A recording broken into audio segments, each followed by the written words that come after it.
Hii imekuwa ni taarifa ambayo imewashangaza watu wengi waliokuwa wanaamini kwamba dabi ya tarehe 15 ambayo ilikuwa imepangwa na bodi ya ligi, na baada ya kuweza kutangazwa basi Yanga wangekubali kucheza. Ila cha ajabu, Yanga wameweza kuposti na kuandika barua ambayo ni taarifa kwa umma na mashabiki wote kwa ujumla wa soka la Tanzania. Kwa wale wote waliokuwa na imani ya kwamba tarehe 15 mechi itachezwa, basi ni kwamba msimamo umekuwa ni mkali tena. Unaambiwaje? Kuanzia kutoka kwa semaji la klabu Yanga Ali Kamwe pamoja pia na uongozi wa Yanga ni kwamba uko tayari kutolewa kwenye ligi, uko tayari kunyimwa alama 15. Yani wao wako tayari kwa lolote litakaloweza kutokea.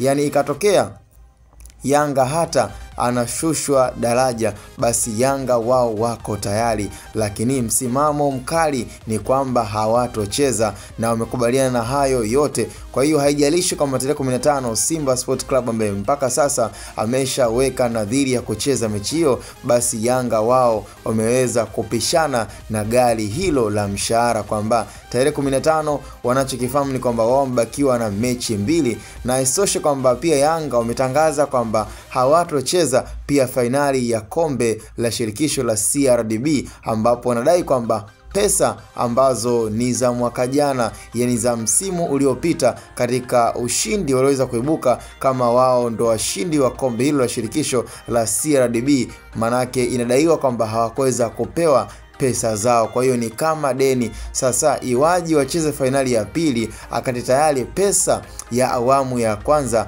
hawakuweza kupatiwa. Kwa hiyo imekuwa ni kama deni kwenye klabu ya Yanga, na ni moja msimamo mkali kwamba hawatocheza fainali ya kombe la CRDB, lakini pia Kariakoo dabi ya tarehe 15 pia hawatocheza. Kwa ni mjadala ambao tayari umekuwa na changamoto na umekuwa na mgogoro mkubwa sana baina ya klabu zetu mbili, kwa klabu ya Yanga pamoja pia na klabu ya Simba. Kila mmoja alikuwa anatamani na alikuwa ana mapendekezo ya kuona nini kitakachoweza kutokea kwenye dabi hiyo ya tarehe 15 ambayo iliweza kuahirishwa mara baada ya klabu ya Simba kutokuleta timu uwanjani. Sasa raundi hii kutesa kwa zamu, na wao Yanga wameona kwamba yani Yanga katika tarehe 15 hata iwaje kwamba wao wanachoamini hakuna mechi, hakuna dabi na hakuna kinachoendelea tarehe 15, yani haiko kwenye ratiba. Kwa msimamo mkali uko pale pale. Sasa ukiwa kama mdau zaidi,